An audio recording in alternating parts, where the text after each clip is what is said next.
Ciao comrades, hola compañeros, welcome, pleasure to have you here. Today we are looking at the two new great ports, Serious Sam, 1st and 2nd Encounter. I might have claimed with the recent port of Batman, The Dark Knight Rises, that is the best port of 2025. However, I had no clue what's coming next, and these two new ports are another very strong contender for the best port of the year. Today we are looking at both of these ports, how to install it, what's the performance, and all you need to know. So let's get cracking.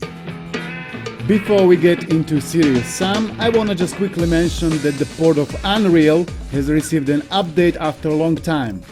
There were few fixes, gamma calculation has been slightly adjusted, and most importantly, field of view should now be adjusted for a widescreen. And now there is also a way to lock the game to either 30 or 60 FPS. This is great because the port has a lot of slowdowns, and when I locked the frame rate to 30 it was much more bearable. If you want to lock it, first you need to update the game, you just install the latest VPK, but beware not to replace your current unreal.ini file because your saves will be unusable. So update the VPK and then go to your unreal.ini. You can find it in this location. You open it with X and then scroll all the way down. There are quite a lot of lines of text, so just scroll all the way down.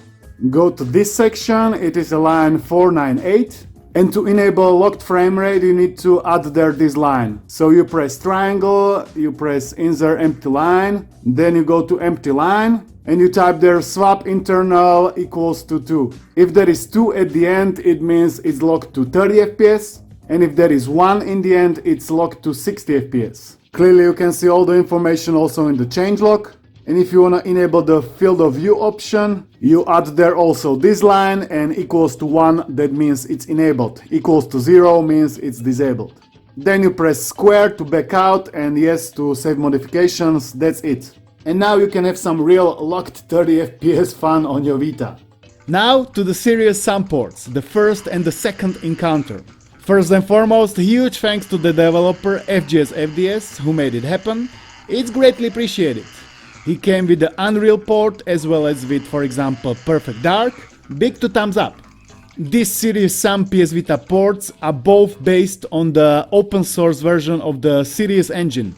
I'm aware there is also a Switch port, Portmaster port, that's for retro handhelds, and also Android port. And now finally even Vita port. So first, how to install the Serious Sam 1 and 2 on your PS Vita. Clearly your PS Vita needs to be modded, it needs to be jailbroken, hacked. Then you need to go and obtain a Serious Sam 1 and 2 game files. Classic Steam version works okay, HD version doesn't work. So go get them and then follow these two steps. I'm following the guidelines, so you need to read it for yourself. And the last step is to install the VPK and have some fun. So here are both of my games in a UX0 data folder. 1st Encounter and 2nd Encounter. 1st Encounter about 460 megabytes. 2nd Encounter about 613 megabytes. This is what the inside of the folder of the first part looks like. And this is the second part. It's pretty much same thing.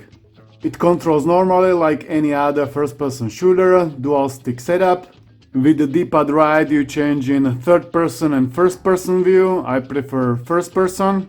D-pad down, you go into looking at your enemies, you back out with the circle. D-pad up is reload, X is jump, circle is squat going down, and square and triangle you circling through your weapons. Right trigger shoots, and left trigger nothing, but when you press it twice you go into this menu. When you press start you go into options, and when you press select you go into this thing.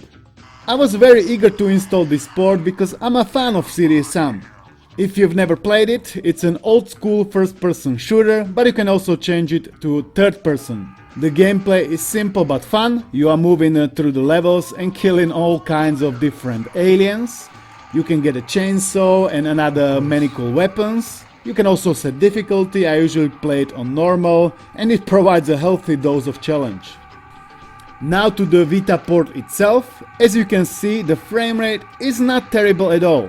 It's actually quite playable for both of the games. It's going up and down, but I was still able to have a lot of fun with it. I've played it for like an hour. The bigger issue, however, were the loading times. Initial loading as well as the loading into the level took each like 30 seconds. Plus if you wanna do also saves, that also takes like a 30 seconds. So be ready to be patient whilst trying this port out. I was watching videos in the meantime, and to me also seemed that the loading after I was killed was a bit quicker. The experience of this port wasn't surely ideal, but I mean, it's an initial release of a homebrew port based on the decompilation. So I think to have it running like this on an underpowered Vita CPU and GPU is still worth an applause. Network multiplayer doesn't work, and split screen should work. I haven't tried it myself, but presumably the frame rate is gonna be lower. Cheats are not supported, unfortunately, as of right now, because we cannot enter them. There is no keyboard support, so hopefully in the future. Now we have a sponsored part and we are taking a look at these smartwatches. They are from the brand BlackView and the model is W90 Pro. They have OLED screen, lot of applications and features, and they are also selling it for decent price. So let's look at it in closer detail. Inside the box there are watches itself, spare rubber strap, the one on the watches is metal one, and there is also a tool used for adjusting the strap. I already adjusted it because it was quite long. Here are some closer specifications. The display is 1.43 inches, 900 mAh battery that can last up to 20 days, water resistance 10 meters, Bluetooth version 5.3, this is AMOLED screen, and the width of the band is 22 millimeters. These are the watches. I've picked this black gold color, so this is my color, and they also offer this silver gold color. There are two buttons from the left side, two buttons from the right side, as well as the flashlight. From the inside there are all the sensors, and they are charging like this. It's magnetically attached, you just put it there and it's charging. The basic gestures: when you swipe from the top there are all the notifications, similar like on a smartphone. When you swipe from the left side there are notifications, from the right side there are all the applications, and from the bottom you got all the other, I don't even know what it is. You see timer, stopwatch, woman's health, alarm, weather, stress, heart rate, blood oxygen, music player. When you press and hold on the watches, you can choose from different interfaces. And in the app, as you can see, there is a watch face market, and you can choose from a bunch of different watch faces. So here are all the apps, but they're just icons. So if you wanna see what they are, you need to change the style. This is the other style of the menu. It is also a lot of other features that I haven't mentioned. You can see all of them in here. These watches are okay. I've been using them for like a week. The battery is strong, the functions are okay. The only thing I don't like is that they are really huge and heavy. If you're into them, feel free to check them out. Link is down below. Now let's carry on with some Vita homebrew business. Now when we go into options, there is a lot of things to play with. Video options, audio options. We can customize all the controls, and we can also toggle a bunch of things. Network connection and advanced options. Here we can go to prediction options and into advanced rendering options. Here there is a lot of, as you can see, texture settings, shadow map settings, model settings, OpenGL rendering control, head-up display, additional settings. There is a lot of it. I haven't tested anything. Plus there is also a bunch of settings in the .ini file. This is the location of the .ini file, data, folder and scripts. You click X on it, and there is again a bunch of options, really a lot of them. I haven't tested anything at all. As you can see, 444 lines. In the note it says if the game hangs after starting a level, that means it's auto-saving, you just need to wait. The precat shadow maps option is enabled by default. It results in a less lag in a game, but it significantly increases load times. If you don't want that, you can disable it in advanced options, rendering options. That is in normal options in game. And you can also turn dynamic lights off for a performance increase by setting this. That's in the .ini file in here. But beware, dynamic lights are an integral part of some levels, so you might break it. Then the dev also says you can play around with the .ini file and advanced rendering settings. he still haven't figured out the optimal configuration. And if the game crashes, you can take a look at the log file in the game folder. That's pretty much it. Here are just zip files and VPKs. Okay, now to sum it up.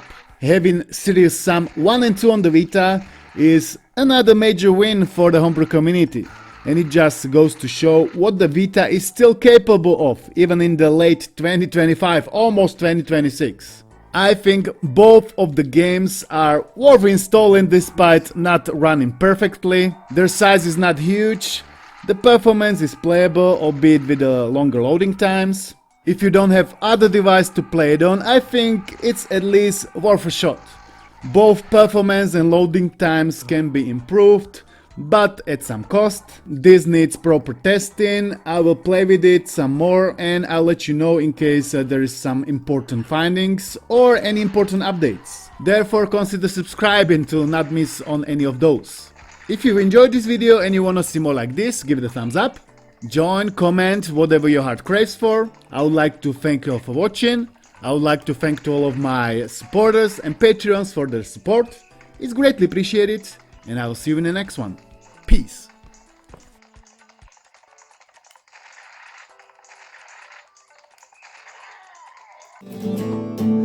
Čakám ju pred domom, prší mi za golier. Odkiaľ sa poznáme, nikomu nepoviem. Klasicky hamblivá, smeje sa očami. Má synku na lakti, trošku od mami. Chcem s ňou ísť vláčikom na výlet do Modry. Najprv sa poškriepiť, potom sa udobriť. Mať svoje tajomstvá, zamknúť ich na kľúčik. Držať sa za ruky, potom sa rozlúčiť.